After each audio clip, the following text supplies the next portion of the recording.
تاسو دا ګورئ لیدونکو چې دغه ممانع ټولې متاسفانه بدبختانه ټولې ماته شوې دي دا وګوره دا په دې خاطر باندې چې رکشاوان یا د یو ډرایور په چالاکۍ سره له دغه ساحې څخه واوړي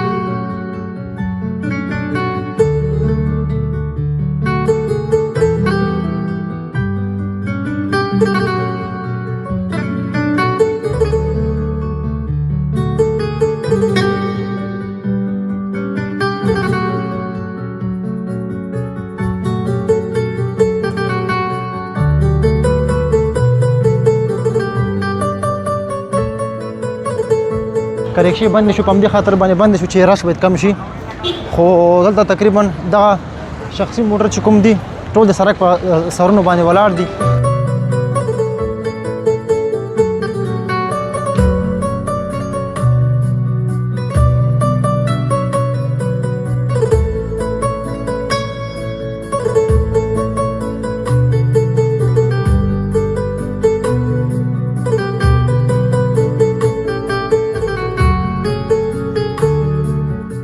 بټي کوټ اکثر غونډې و جلال آباد ښار ته راغلي را بس راغلي دي بس سره خپل مدیریت بس راغلي ده بس راشه ډېر جوړ کړی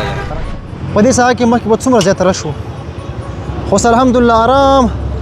هر سړی کولی شي خپل ډرایوینګ پکې وکړي ځکه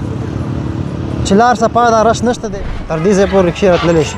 بیا عمومي سړک کې رکشې نشي کولی چې وګرځېږي دا د رکشو آخري حد ده دې ځای پورې چې دې ځای نه بېرته کولی شي چې تاو شي په سلامونو نیکې هیلو احتراماتو هرکلی ستړي مه شئ عامر هنداري قدرمنو لیدونکو جوړ په خیر الله دې وکړي چې روغ صحت ولرئ لیدونکو دا د ننګرهار ولایت مرکز جلال آباد ښار دی دا دوسرکي سیمه ده له دغه ځای څخه ځو ښکته ښاره پورې کوزیږو چې له دې مخکې چې رکشې وې نو په هغه وخت کې څومره ګڼه ګوڼه وه اوس ګورو چې د رکشو په نشتون سره ښار څومره پاک دی نو راځئ دا خپرونه سره تر پایه پورې وګورئ او همدارنګه هغه ستونزې چې خلک یې لري په دې به هم سره خبرې وکړو له یو طرفه دغه خپرونه هغه ورونه چې له هیواد نه بهر اوسېږي د هغوی په خاطر ده چې خپل دغه د ګران ولایت ننګرهار ښار هم ورباندې وګورم او هغه ځای چې مخکې به پکې زیات ازدحام و اوس یې ګورو چې اوس پکې آیا رش شته که نشته دی راځئ دا خپرونه تر پایه پورې تعقیب کړئ د کیمرې برخه کې رسره ملتیا زلمی زهیل کوي راځئ برنامه تر وروستۍ پورې وګورئ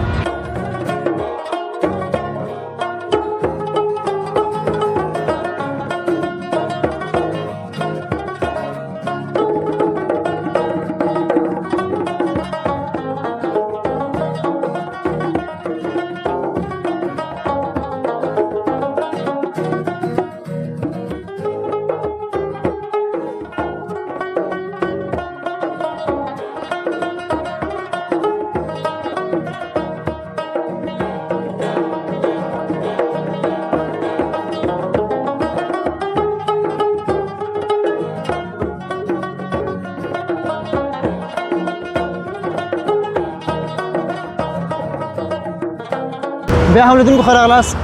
زموږ د خپرونې هدف دا ده چې د ښار نظم نو موږ باید د ملي منابعو او ملي ارزښتونو سره هم باید پاملرنه وکړو دا ممانع چې تاسو ګورئ چې ټولې اوس د ډرایورانو د نه احتیاط د وجې نه ماته شوي دي دا وګورئ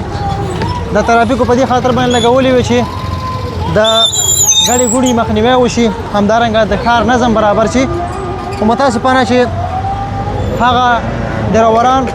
یا هغه رکشاوانان چې په دې لار باندې چلیږي احساس او ضمیر دومره مړ دی چې خپلې ملي ارزښتونو ته توجه نه کوي دا ممانع تقریبا په جلال آباد ښار په هره ساحه کې لګېدلې وي خو اوس متاسفانه چې ټولې ماتې شوي دي فقط په دې خاطر باندې چې زر خپل هدف ته ځان ورسوي په دې خاطر باندې چې زر یو ځای ته ورسېږي نو د دغه ممانعو خیال نه ساتي که موږ د ښاري نظم په خاطر باندې د دغه شیانو نه پاملرنه ونه کړو نو باوري اوسئ د ښار نظم نه جوړېږي که څومره رکشې کمې شي که څومره موټر کم شي خو که چېرته موږ خپل نظم ونه ساتو نو باوري اوسېږه همداسې ګډوډېشن به وي تاسو دا ګورئ لیدونکو چې دغه ممانع ټولې متاسفانه بدبختانه ټولې ماته شوي دي دا وګوره دا په دې خاطر باندې چې رکشاوان یا د یو ډرایور په چالاکۍ سره له دغه ساحې څخه واوړي او زر خپل هدف ته ځان ورسوي په دې باندې مصرف شوی او په دې باندې دولتي بودیجه مصرف شوې وه خو چا ته وایې مجبور چې دې خلکو ته سیمټي دیوالونه یا سیمټي بلاکونه په دې لارو کې کېږي ځکه دا خلک خو په دغو معمولي کیسو باندې نه یې څارېږي دا اوس وګورئ هر سړی بس ځان حالت ته ځان ځان راسي او کیسه ختمه دا ټولې ماته شوي دي نو که دلته څومره خلک هم د سړک په منځ کې د رش د کمښت خاطر باندې ممانع ولګي پیدا نه کوي لیدونکو بیا هم ښه راغلاست زه خو چې د مخابرات چوک ته ورسېدم او بسونو کې عمده ستونزه دا ده چې سیټ کې تقریبا 4 نفره ځایږي خو دوی پکې کېنوي 15 نفره نو دا هم ستونزه ده او بله مهمه خبره ده چې په دغه د بسونو په منځ چې کومه ساحه ده دلته تقریبا 2 او 3 څلور نفره ودرول کېږي بیا نو چې کله یو څوک په لاره کوزیږي نو مجبور دی چې ټول خلک ورته لاندې کوشي دا عمده ستونزې دي چې په دې باندې باید غور وشي او بله مونږ که د رش خبره کوو تاسو ګورئ چې دا کیمرمن به کیمره تاو کې رش خبره کوو شخصي موټر خو ګورئ چې د سړک په ټولو غاړو کې ولاړ دي او داسو دغه سړک مکمله برخه بنده کړې ده موږ د کرکشي بند شو په همدې خاطر باندې بند شو چې رش باید کم شي خو دلته تقریبا دغه شخصي موټر چې کوم دي ټول د سړک په سرونو باندې ولاړ دي نو لاره به حتما بندېږي رش به هم جوړېږي دا موټر اوس وګوره نو لیدونکو خپرونه داسې ده چې زموږ هدف مو دا ده چې په ښار کې نظم راشي او څومره چې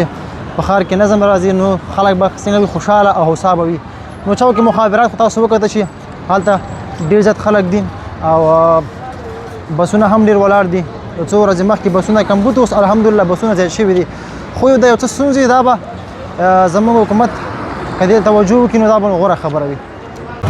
نو لیدونکو دا د ولایت مخه ده او مخکې به رکشې له دغه ځای څخه ډکې دي اوس له دغه ځای او همدارنګه د مخابراتو چوک څخه بسونه ډکېږي دلته یوه بله خبره اوس دا ده چې د بسونو تر څنګ زرنج او په څنګ کې دا هغه موټر چې بې پلیټه دي هغه هم د سړکونو په غاړه کې زیات ولاړ دی ورش جوړ کړی دی او تاسو دا ګورئ دلته ولاړ دي نو دا هم دي نو اوس نه پوهېږو چې دا اوس قانوني دي او که نه دي ځکه قانوني موټر خو دغه سړک دپاره چې دي هغه عملي بسونه دي خو دلته چې ولاړ دي هغه ټول شخصي هغه موټر دي چې پلیټ نه لري او دې ځای څخه سوار لږي نو دا خپله بېرته د ښار نظم څنګه شو ګډوډ شو نو څنګه چل دی استاده سلام علیکم ناری ده خیر مولی دی جوړ انشاءالله نوم مبارک دی سره امراج امراج څنګه یې الحمدلله خیر چلو څه کار کې چوانی کوم ها دا موټر ستا دی ما مخکې موټر ټورلا ده هغه د وکسار ده نه بټي کوټ وکسار غونډې و جلال آباد ښار ته راغلي دا بس راغلي دي بس سره خپل مدیریت بس راغلی ده بس راشي ډېر جوړ کړی ده راشي دغه وکسار کنه اوس په حال لپاره په ښار کې قانوني دي کنه غیر قانوني دي دا غیر قانوني دي ټکسي نه دي غیر قانوني دي په اصطلاح د رکشو په ځای اوس دا راغلی ده کنه مزدوري مو څنګه ده مدیریت خدای الحمدلله څنګه سره زی هو زی الحمدلله وکسار باندې خو بندیز خو باندې نه نه بندیز نشته زم که تاسو منظم وچلېږي ان شاء الله مشکل به ته نه وي نه نه مشکل نشته نه وچلېږي مشکل نشته دا چې مطلب اوس کنه د سړک په غاړه کې وشګوري اکثره کنه د سړک په دې مینس کې ولاړ وي کنه دا خپل باندې ښار نظم به خرابوي او دا غیر قانوني ده بیا څنګه چې رکشې بند شي بیا مجبور چې دام بند کړي دام بند نو غیر قانوني ودرېږي سټاپ کې نه ودرېږي غیر قانوني ودرېږي بده خبره غیر قانوني ته ولاړې نه د مخکې ولاړې غیر قانوني ولاړې او پلیټ لري او اکثره موټر د پلیټ نه لري نه لري پلیټ نه لري بابو جان ډېر نه لري هغه مرتوب کې دي یعنی مطلب ته خو چې د رکشو پر ځای بسونه مطلب هغه شی وکنه ته شی و کاشتري دی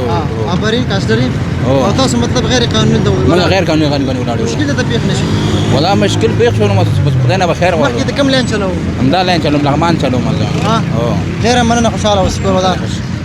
دا استاد او دا وای زغبله دا وړو کې موټر چلاوم نو هدف به دا ورو چې د خپل په دې باندې قانوني دي چې مونږ غیر قانوني یو چې غیر قانوني مطلب دا شي مکار نه چې خار کې ګډه ګډه جوړه کی اوس دی خلاص تاسو ګورئ کیمرا ورواړه دا دوستو ګل تا اکثر دا وړه کې موټر دي هغه لاس ته به صاحب ډېر رش جوړ دي او دا رش ته چې به خپل باندې وسون زره مسته کول شي نو کو تاسو دا ګورئ دا غزه ګورئ زمو حکومت چې هر پریکړه کوي نو د خلکو په ګټه وي ځکه هغه مشران دي پوهیږي خو اوس دا غزه صاحب ګورئ په دې ساحه کې مخکې به څومره زیات رش وو خو الحمدلله آرام هر سړی کولی شي خپل ډرایوینګ پکې وکړي ځکه چې لار صفا ده رش نشته دی او یو نظم دی او هر هیواد او ټول انسانانو لپاره مهم شی نظم دی. کله چې یو څوک نظم ولري، ډیسپلین ولري، نو هغه ځای پرمختګ کوي. داسې وګورئ هر موټر مناسبه مسافې سره روان دی. مخکې به تقریبا د رکشو ترمنځ 2 فوټه مسافه هم نه وای، 3 فوټه. وجه دا و چې بې نظمي او رش دومره زیات و چې د خلک تر پوزې رسېدلي وو. خو اوس الحمدلله وګوره ارامي صفایي ده. خو دلته یوه ستونزه شته.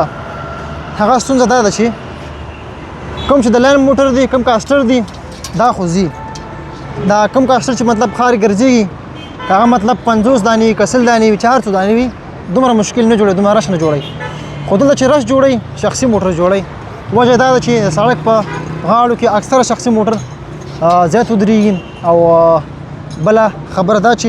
د شخصي موټر ترڅنګ هغه موټر چې بې اسناده دي، بې پلیټه موټر دي، لکه دغه موټر، همدارنګه دا نور دا وړوکي موټر دي چې مخکې به د اترایفي ساحو کې چلیدل، خو اوس دلته ننګرهار ښار ته ډېر زیات راغلي دي. دوی نو بیا بې حسابه رش جوړ کړ. داسې دا وګورئ دا سړک په دې غاړه کې وګوره تقریبا څو موټر د سړک په دې منځ کې ولاړ. دا وګوره نو رش به حتما دې جوړېږي. دا وګورئ لیدونکو د سړک په منځ کې ولاړ دي او همدغه د ښار نظم ګډوډوي. زموږ حکومت خو دا فیصله د خلکو د اسانتیاو په خاطر باندې وکړه چې خلک د مشکلاتو څخه خلاص شي، خو دغه موټر یو مشکل دی. اوس په هغه ساحه کې تاسو ګورئ چې اکثر همدغه وړوکي موټر د سړک په غاړه کې ولاړ دي او دلته ډېر زیات رش جوړ کړی دی. دا وګورئ لیدونکو. او بل شخصي دکاندارانو موټرونه همدارنګه د هغه څه چې هوټلونو ته ودرېږي نو دې یو بېل رش جوړ کړی. نور خو دومره رش نشته. وګورئ اکثره چې دی سړک تش دی. لیدونکو بیا هم ښه راغلاست. دا ځوان سره ولاړ دی، دوی هم کاسټر کې د سړکې ته کله کله ځي. راځه کیسه به تنه واورو چې څو نفره مطلب په کاسټر کې دوی کېنولي وو. همدارنګه د کاسټر والا بې انصافي کوي که نه کوي. السلام علیکم. وعلیکم السلام ورو خیر کاری ده سره. مننه. لیدونکو د ځان وروپېژنه. عمر خان یم، د ننګرهار اوسېدونکی یم او ژوند په خیوه کې کوم. او تېره ورځ تلم پوهنتون ته، نو په کاشتر کې وختلم. کاشتر کې ځای نه و، بیا ودرېدم. نو یعنې زموږ خپل د حکومت چې دا لایحه ورته نه ده کړې چې مطلب په کاسټر کې د څوک ودرېږي که نه. زه کاسټر ډیزای ته ولاړ دي. خو دا لیدونکو مهمه خبر ده چې ډریوران بې انصافي کوي. اوس اخوانه چې موږ راتلو نو د سړکې نه په کاسټر کې چې د خلکو ترمنځ لانجه وه د هغه سره د کلنډر سره 4 نفر نو 5 به یې کېنول. او بله مسله دا چې د کاسټر په دې منځ کې ودرولې، نو چې کله یو ځای کې څوک کوزېږي نو دا یوه غټه ستونزه وي. نو دغه رکشې بندې شوې. د رکشو بندولو خوشحاله یې؟ والا داسې خاص نه یم خوشحاله نه. ولې رکشوان یې لکه چې نه رکشوان نه یم، خو سړی څه وکړي نو. نه خیر، خو رکشې بندولو سره د ښار لږ نظم برابر شو، ګڼه ګوڼه کمه شوې ده. او ګڼه ګوڼه خو کمه شوې ده، خو بیا هم کله کله رش وي. نو کله کله رش خو دا خو وي حتما، ځکه زموږ ښار وړوکی دی که نه. او زموږ حکومت نه غوښتنه دا ده چې که کاسټرو کې چې څوک ځي هغوی د پر اسانتیا ده برابره کړي چې دوی د پر خپل اصول وټاکي تر څو پورې چې خپل اندازه نفر ورته وټاکي. اسلامي امارات چې انشاءالله هر څه به سم شي. سم به شي. دا خو لومړنۍ ورځ انشاءالله دا ستونزې به خدای پاک حل کړي. نو لیدونکو دا ځوان راسره و، تاسو هم راسره خپرونه تر پایه پورې وګورئ. خپرونه جریان لري. مننه کور ودان.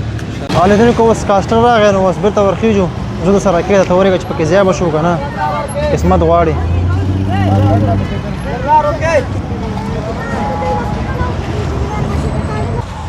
د پامیر هندارې قدرمندو لیدونکو په دې هیله چې د نن ورځ دا خپرونه تاسو کتلې اوسېږي. زموږ هدف دا و دې خپرونه کې چې ښاري نظم څنګه برابر شي. د ښاري نظم په خاطر باندې دا خپرونه وه چې له یو طرفه د ښار په منځ کې رکشې بندې شوې، له بل پلوه باید چې ښاري نظم برابر شي، ځکه دا په دې خاطر بندې شوې چې ګڼه ګوڼه مخکې زیاته و، رش زیات و. نو اوس الحمدلله ګڼه ګوڼه کمه ده، خو ځینې ستونزې مشکلات دي. زموږ حکومت په دې باندې ماشاءالله ښه پوهېږي او الله دې وکړي چې هغې ته توجه وکړي. ځکه اکثره ډریوران داسې دي چې بیا په دې بسونو یا کاسټرو کې د 4 نفرو په ځای باندې 5 نفر هم کېنوي. او بله مسله دا چې